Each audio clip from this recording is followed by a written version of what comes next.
Good morning, everyone. Good morning. North Shore Unitarian Church is a community grounded in love, guided by reason, committed to spiritual growth, and striving for justice. We warmly welcome you today. My name is Georgine Carson, and I'm assisted by Pat Corrigan, and it is so good to be with you this morning. Our community strives to celebrate every person who comes into our sanctuary. Whether you ran in here on little feet, tuned in virtually, or walked in briskly, or ambled in, or rolled in, you are welcome. Whatever your complexion, or orientation, or gender expression, or political beliefs, you are welcome here. Unitarian Universalism is a pluralistic, open-minded faith that celebrates the inherent dignity of every person.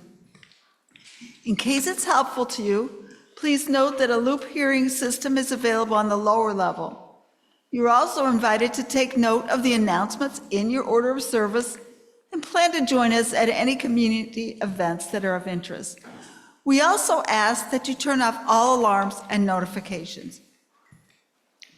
For those of you who are here for the first or second time, I'd like to extend a special welcome. If you're comfortable, would you mind raising your hand so we can welcome you? See, everybody, old timers, yes. We're glad you're here, and I hope you can join us after the service for our social hour. Also, if you're joining us online, welcome. You can learn more about us by visiting nsuc.org and signing up for our newsletter. You can also share a joy or sorrow by typing it into the chat before the sermon. May our time together be a time of joy.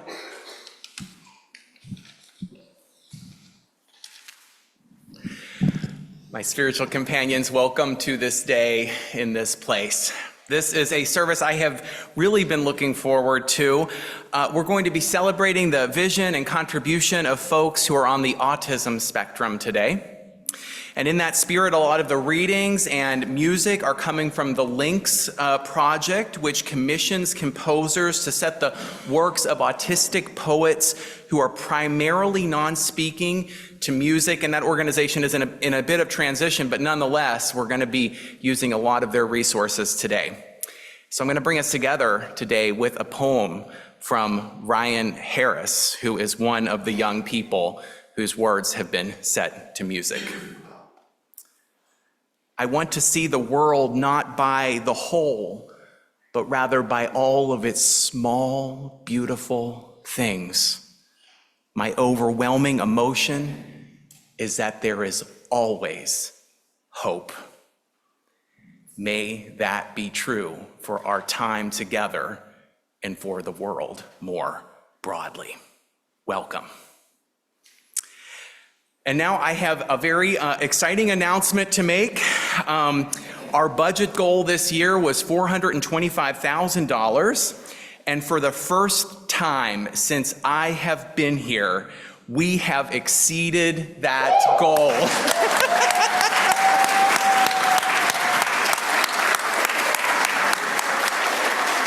We're bringing the pledge drive to a close with just about $428,000. So it's really, really exciting. And now I would like to invite the members of our stewardship team who have worked tirelessly to make this happen to come forward and light our chalice for us today.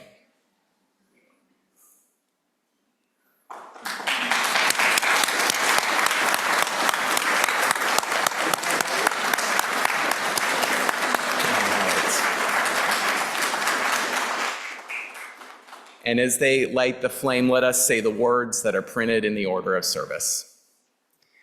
This flame affirms the light of truth, the warmth of community, and the fire of commitment.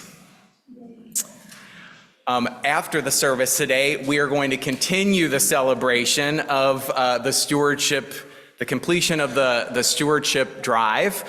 So we are going to have cake. We actually had more people bring in cake today than we expected, so we have lots of cake to celebrate this. And I just want to say personally, my heart is just so full of gratitude for this team that made this happen and for this community that contributes to the vision of this beloved place. Susan.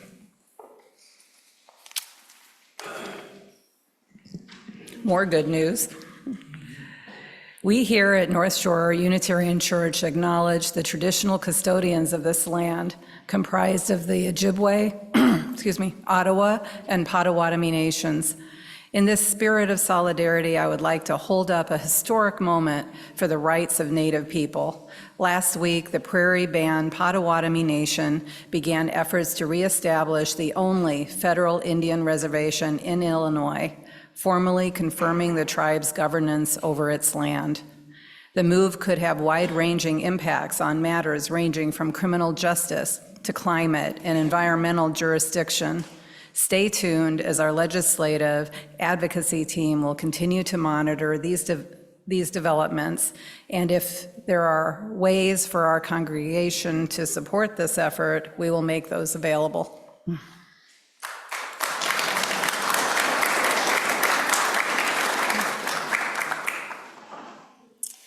And now we get to answer the call of love. This is hymn number 1014.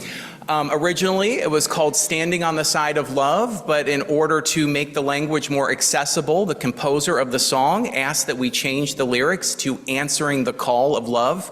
That is what we will sing today. Please rise as you are able.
I would like to invite those young and young at heart to join me on the steps for a story for all ages.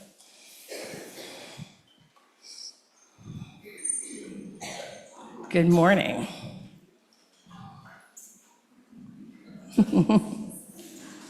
Hello, everyone. So today's story is inspired by two different books that I read. They're both by Rose Robbins, and they are sibling books. One is called Talking is Not My Thing, and the other one is called My Sister and Me. And these two books are about a brother and a sister. And the sister is autistic and she doesn't speak. But they still are able to do all sorts of great things together. However, every once in a while, her brother really notices that it's so much easier for people to understand what he needs versus what his sister needs. And so they worked together to figure out ways to communicate. So sometimes his sister, who doesn't speak, but she can hear and she understands words, will use sign language, like saying hello or saying thank you. Did you guys know you can say thank you in American Sign like that? Yeah. And sometimes she uses flashcards. So one of her flashcards has a toilet on it. What do you think that one means? That she has to use the washroom, right? And another one has a picture of a swing. What do you think that one might mean? Yo-yo? That's right, she wants to go outside and play. You're exactly right. And so they do a lot of things together, but sometimes they do them differently, because sometimes his sister is not able to handle how loud everything is. And so she chooses to wear headphones while they're doing things together, and he chooses not to. He would rather have a conversation, and she would like to feel safe with everything being quiet. And that's okay too.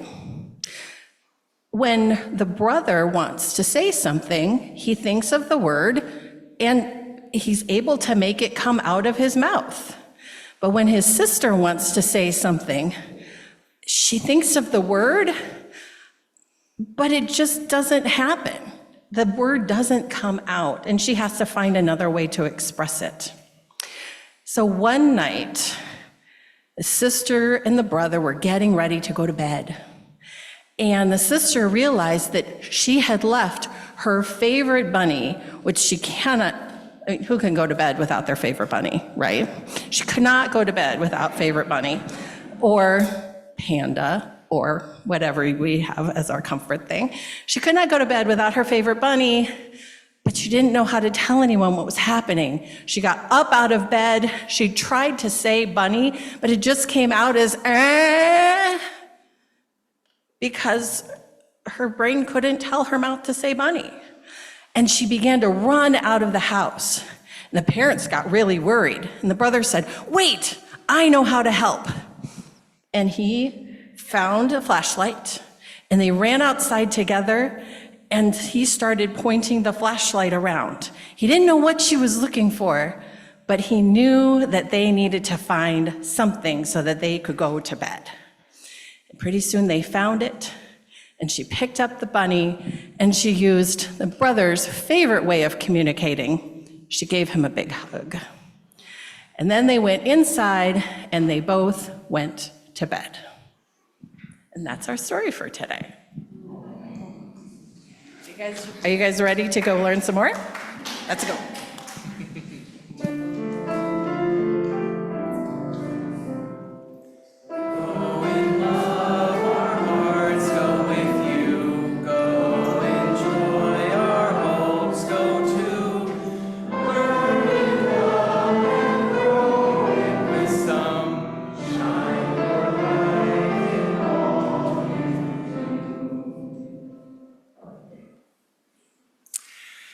And today we are going to be celebrating 7 new members to North Shore Unitarian Church. So Sally's going to help me here.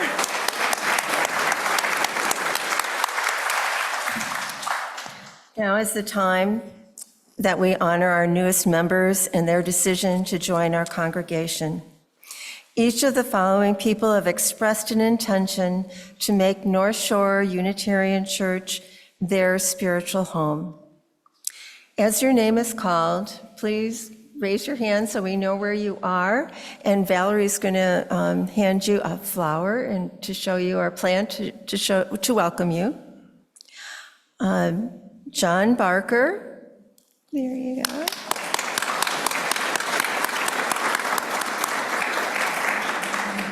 Mario Meza-Torres. Mario.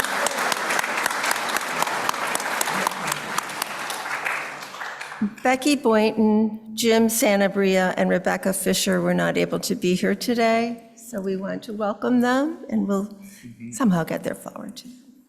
Gail Bazzano.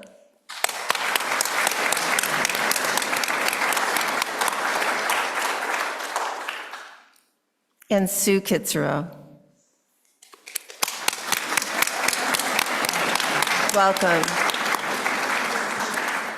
We encourage you to share with us your creative thoughts, your vital experiences in life, your doubts and your dreams about what life and our lives together can be.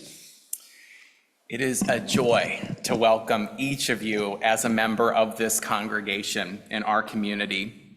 Becoming a member of this congregation is an important step, but it is only a first step. I encourage you to grow in your religious life and explore and share your unique gifts. Will you journey together with us, sharing the joys and responsibilities of membership? If you agree, please say yes. And members of our congregation, will you reach out to these new members in friendship, including them in activities and in fellowship? Will you walk with them on their religious journey? Will you open yourself to their unique gifts and perspectives? Will you extend a warm welcome to each of them, remembering that each of you too was once a new member? If you agree, please say yes. Yes.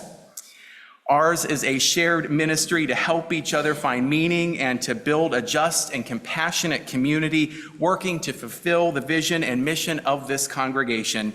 Please, everyone, join us after the celebration for, again, a lot of cake. And let's now give our new members a big round of applause.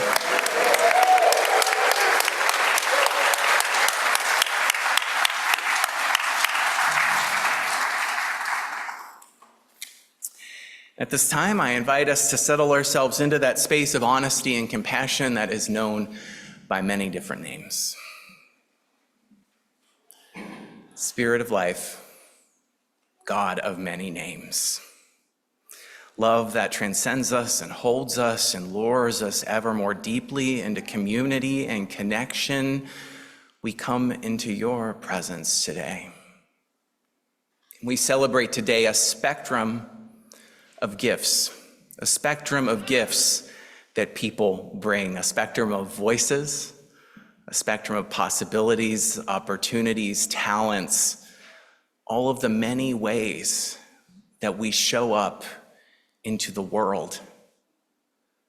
Spirit of life, sometimes we build a barrier and we seek to keep love tightly bound, but we remember that life, that love always expands beyond those possibilities, calling us forward into a greater and greater appreciation of difference. May we appreciate that difference and the new perspectives that our new members will bring. May we appreciate that difference in terms of all of the various ways that we show up to this community. And then may we find, as we go forth from this place, ways to bring that compassionate and generous perspective to ever widening circles in this common world. O Spirit of life and love, help us to honor all of the beautiful differences that make this world so unique and exquisite. May it be so, and amen.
Our ancient reading is from the book of Exodus.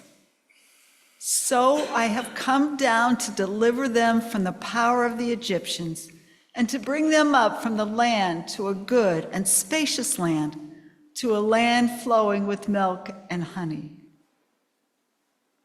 Our modern reading today is by an 11-year-old autistic young man named Aidan Levy. It's called In a Big Magical World. In a big magical world, quiet secrets noisily fill thoughts in my head. Nowhere to go, nothing to be said. Deserts behold God's majesty. Mother Earth reigns over skies swirled in a big magical world. I'm here, inside my head. Nowhere to go, nothing to be said. Ebb and flow of tide creep upon beautiful sands pearled in a big magical world. In the lonely and tired brain, no soaring sounds escape their deathbed. Nowhere to go, nothing to be said. On a perfect day, my words flow to your ears. Across a big magical world, everywhere we go, everywhere to go, everything to be said.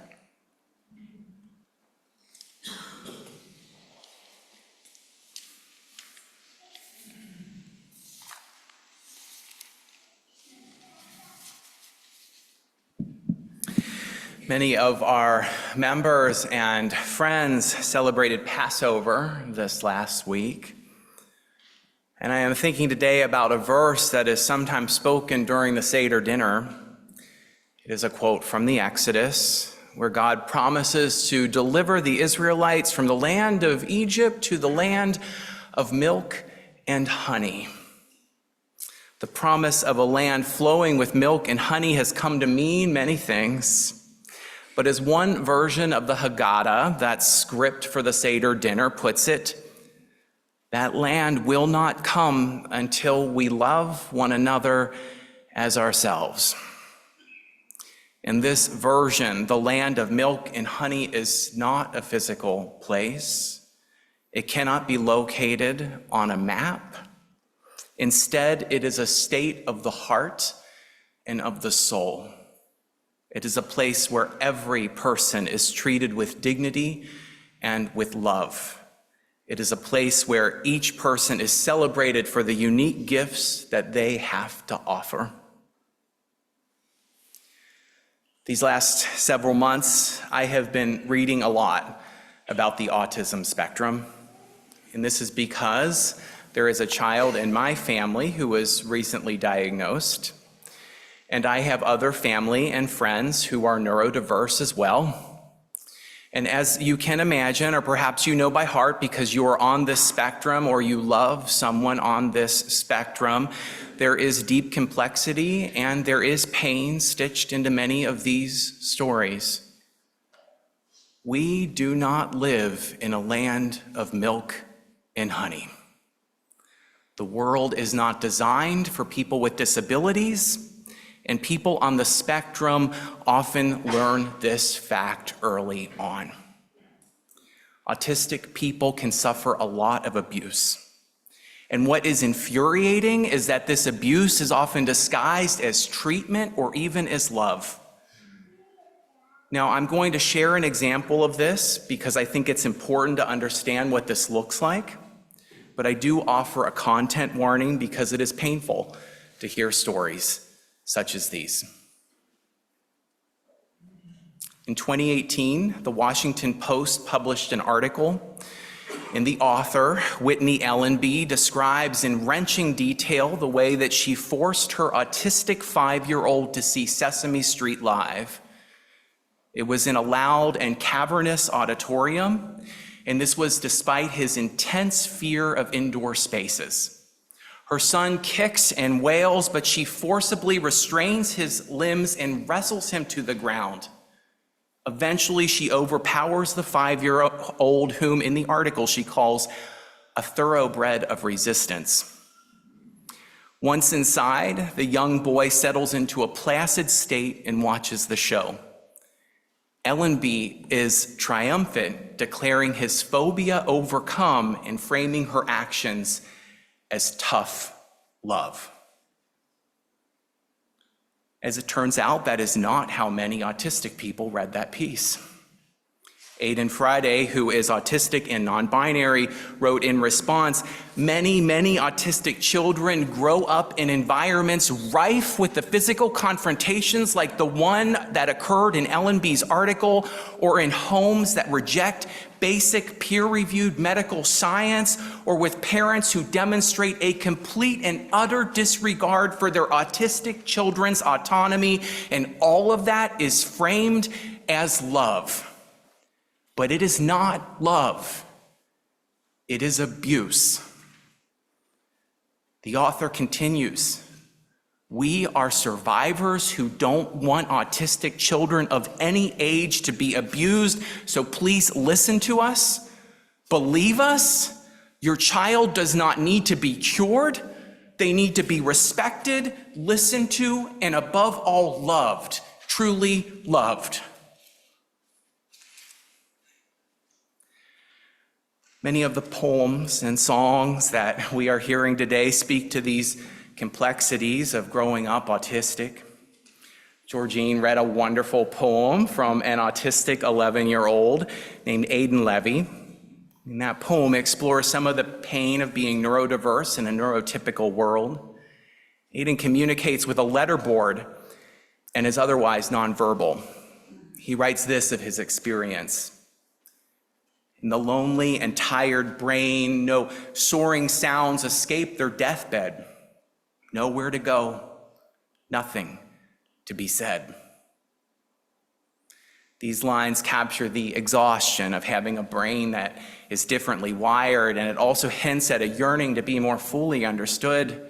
But instead, he is stuck with his own lonely brain and secret and quiet secrets, and also a world that doesn't often want or care enough to understand, and instead consists on a conformity that excludes him. In the science fiction novel Death's End by Cixin Liu, there is a moment in the narrative where an intergalactic fragment enters our solar system. And it looks like a glowing white sheet of paper. People take it to be a harmless novelty. It is only after it starts expanding that people realize that something deeply destructive has entered their reality.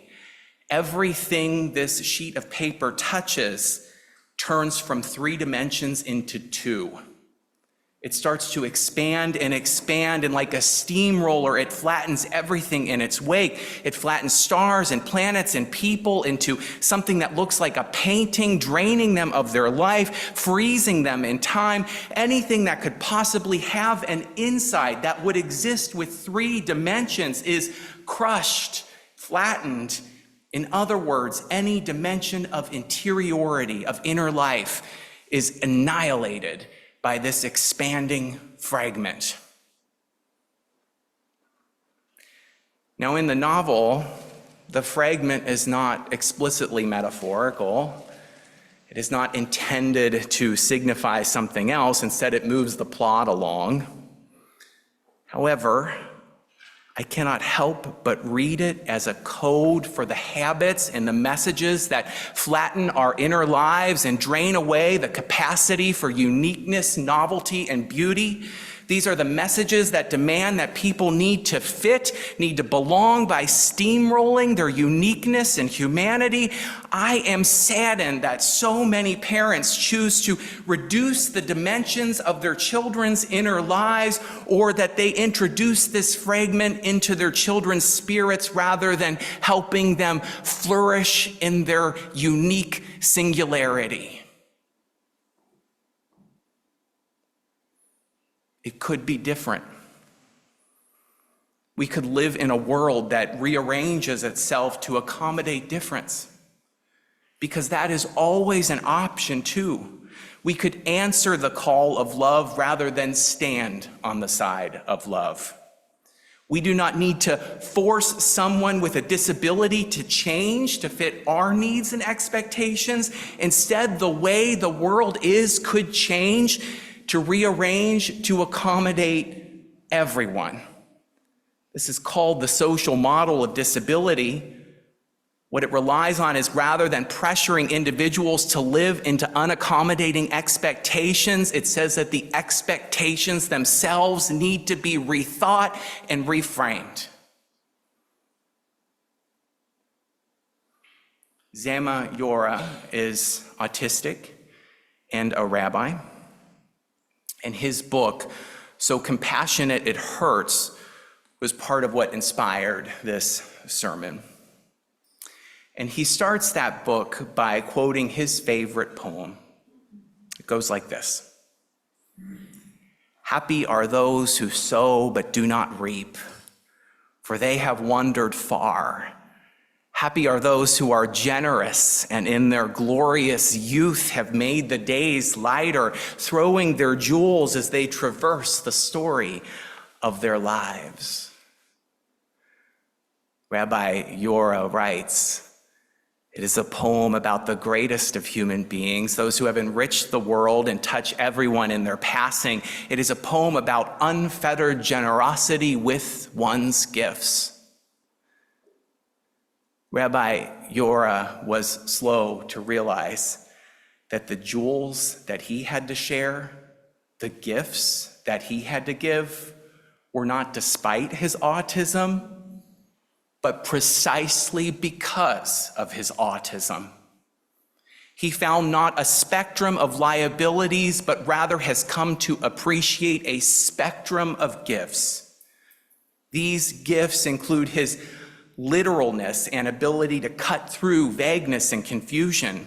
It includes his deep comfort with solitude. It includes his ability to learn a language in only a couple of weeks. It includes his hyper attunement to routines and discipline. It includes the effort that he has to put into understanding others and the ways that that has led to a uniquely compassionate life. Yet another gift that he discovered is appreciation for the vastly different ways that we human beings show up to life. And rather than flattening these dimensions, he creates a community in his congregation that honors them. He transforms his congregation into a place of milk and honey. These are his words. I am different. I have always felt different, felt that something was off, felt that I didn't belong. I only found the words for that difference when I became an adult.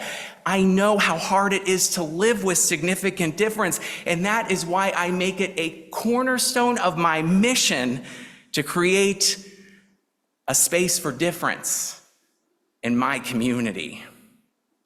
He doesn't wish to make others fit into some kind of narrow vision or expectation.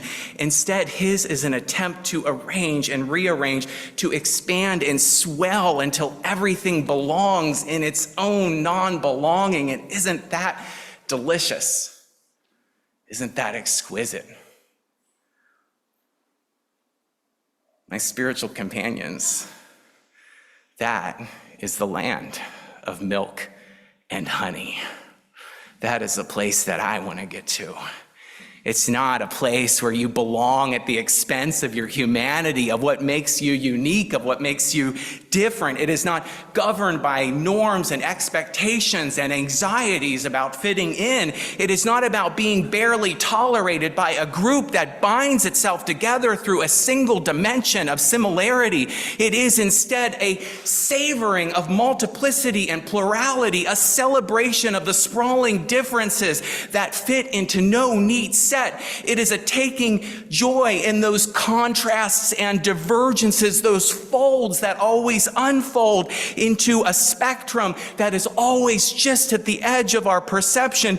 Anybody who offers me some vision of paradise without those differences is selling me goods that I have no use for. I want instead all of those layers of beauty and difference that nest inside of us like Russian dolls, opening out into complexity and contradiction and layered multitudes. It is on us to ensure that we make this community and that we seek to make this wider world just such a place, because that is the milk, that is the honey, that is the land that has been promised. And oh my God, that is a better way to be in the world than abiding by habits that flatten it down to fewer and fewer dimensions.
This is the part of our service where we weave a tapestry of love and support that sustains our community.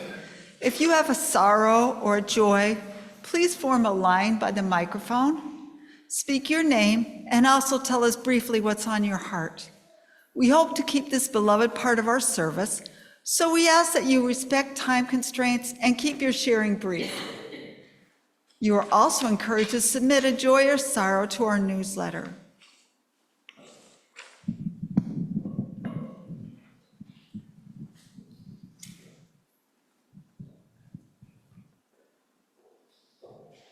Hi.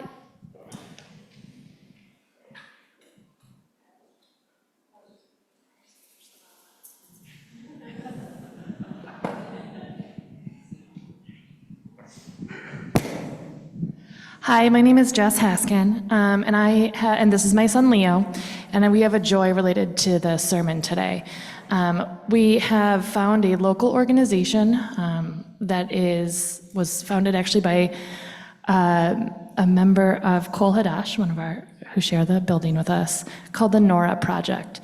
And the Nora Project's focus is providing resources for educators to help build empathy in their classrooms and help disabled kids and kids with disabilities and kids without disabilities to make friends.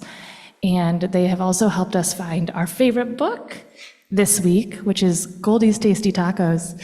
And Goldie's Tasty Tacos, what's Goldie's name? What does she do, Leo? We're too shy. But Goldie is a goat with one arm who makes tacos and teaches a lesson about both being able, but trying to do things that you love, even if you're not the best. And so those are two resources that have really helped us and speak to us during the service today. I'll give this to you. Yay, that's amazing. So I had a joy and sorrow combined that I prepared to share, but I'm going to add a little color to it by thanking Lucas for this service. I was in my early 30s when I came to understand I have ADHD and self-diagnosed autism. It kind of explained so many things better than anything had ever before.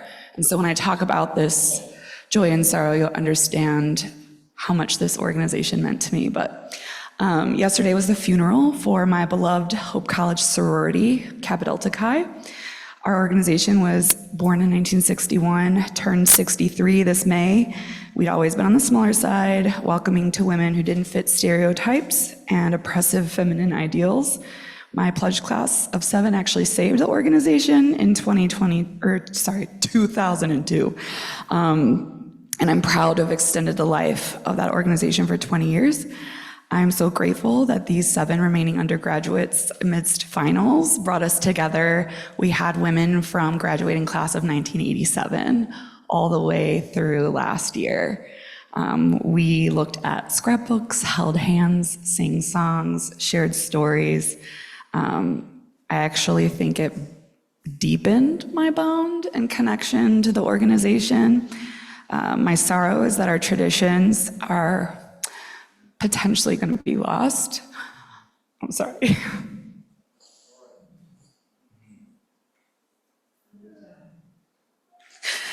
A lot of women like me found a home there. It was really special. But we also left feeling a lot of hope for resurrection and reimagination of what our community might look like. So we're saving everything, and hopefully at some point we might be able to start it back up again. But I just wanted to share that every group that welcomes people with differences is special, and that reverberates throughout the generations. So thank you. That was long, I'm sorry.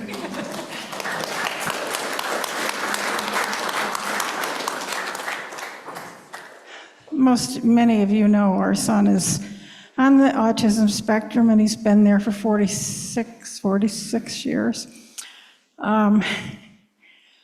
Last week, we went to a special thing put on by the North Suburban Special Rec Association. They service people with all sorts of disabilities and lots of autistics, lots of different kinds of people. And it reminded us of the time when we moved here in 1987. Greg was 8 years old, almost 9. And he was attending a school in San Francisco for children with disabilities to find out how they can best serve them.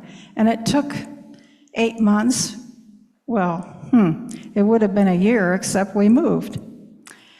And the principal of the school said, I'm so glad you're moving to Illinois, because they serve their people a whole lot better than we do here in California. I don't know if that's still true, but it sure was then.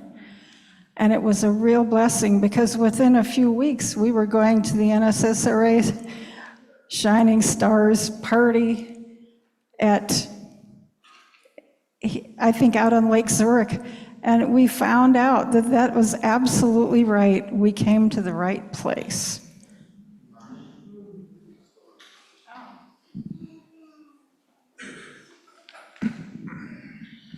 I'm lighting this candle for my friend Mark Notman, who recently passed away. He was very sick. He was in a wheelchair, and he couldn't walk anymore. And I didn't want him to suffer anymore. So he's in a better place right now.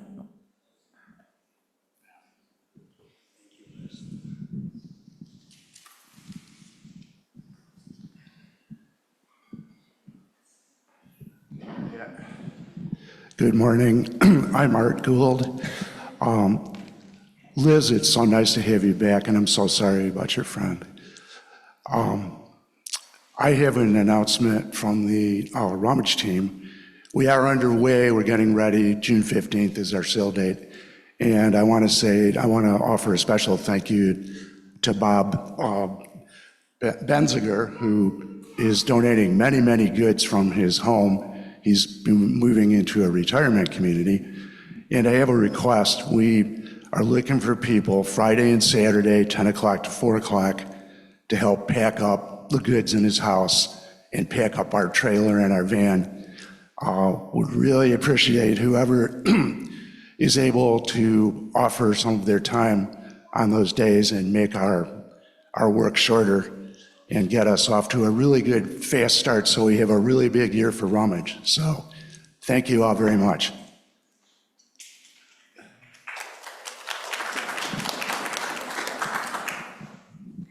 Hi, I'm Emily Mace, and some of you may remember last year when Lucas gave one of his queer theology sermons. I got up here and said, it's a rare sermon when I put my knitting down because I just have to. So you knocked it out of the park again. I put my knitting down. That sermon I shared to Facebook. I'm going to share this one too. I know so many people who are neurodiverse in so many ways who would love to hear this message. And it's just, and so that was my first joy, was I was going to get up and mention, just wanting to reiterate that. Maybe we should all give another round of applause for Lucas's sermon today. But my second joy is the community, is everyone getting up here to share. I mean, not everyone. If everyone got up, we'd be here forever. But the sense of community that is coming from the sharing that is happening right now is equally deep and meaningful. And that is my second joy for today. So thank you all. Hi, I'm Doug Clark, and this is my wife, Marcy Scholar. This is a great joy to just share that our son Grayson is graduating college this Saturday from Indiana University, and we'll be going down there to partake and be present, and it's just a fantastic thing. I didn't think it would happen this fast. He just started yesterday. Thank you.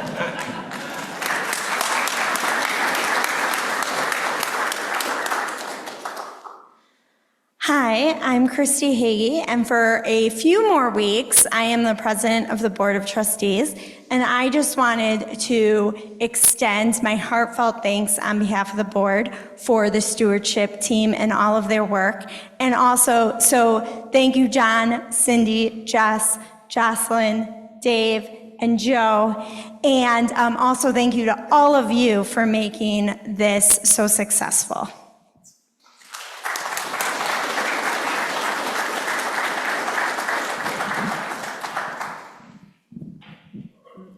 May our joys and sorrows, shared and unshared, be held by the hope, love, and connections that we find in this place. Blessed be. This next one is very appropriately titled, There is a River Flowing in My Soul. I know I feel that right now, so I'm going to invite you to rise if you are able, and if you're feeling it too. 107.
The Unitarian Universalist Flaming Chalice has been a beacon of hope, of healing, and compassionate service in a weary and hurting world. We are now keepers of its flame, and its light is fueled by each person's gifts of time, talent, energy, and financial commitment. This year, our Share the Plate offerings will go to the John Lewis Middle School. You can read more about this worthy organization in your order of service. Please know that you can give by putting money in the blue box by the sanctuary door as you leave, scanning the code on your order of service, or going online to nsuc.org. Thank you for your generosity.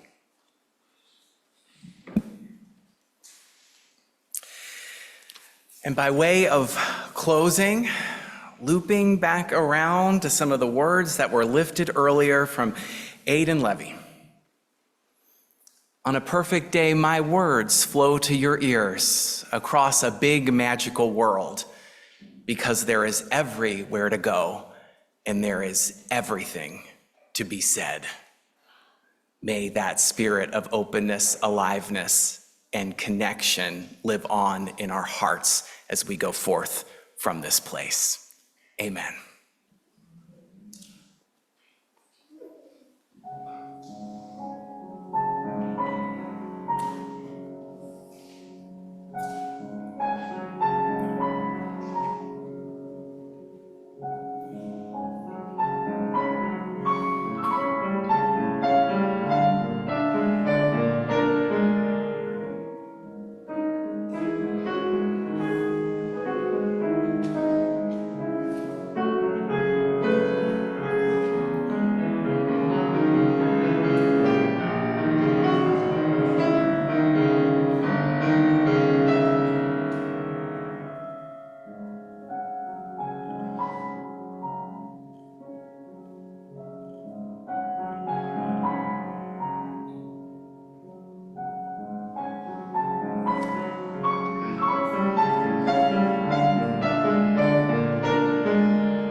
We have vegetarian potluck. We have cake for new members. We have cake to celebrate the stewardship, the conclusion of the stewardship team. At 11:45, there is a showing of Common Ground in Bletzer. There is so much going on right now. You're not going to want to miss it. So at this time, I invite you to rise as you are able, warmly greet someone unfamiliar to you, and join us for all of the things.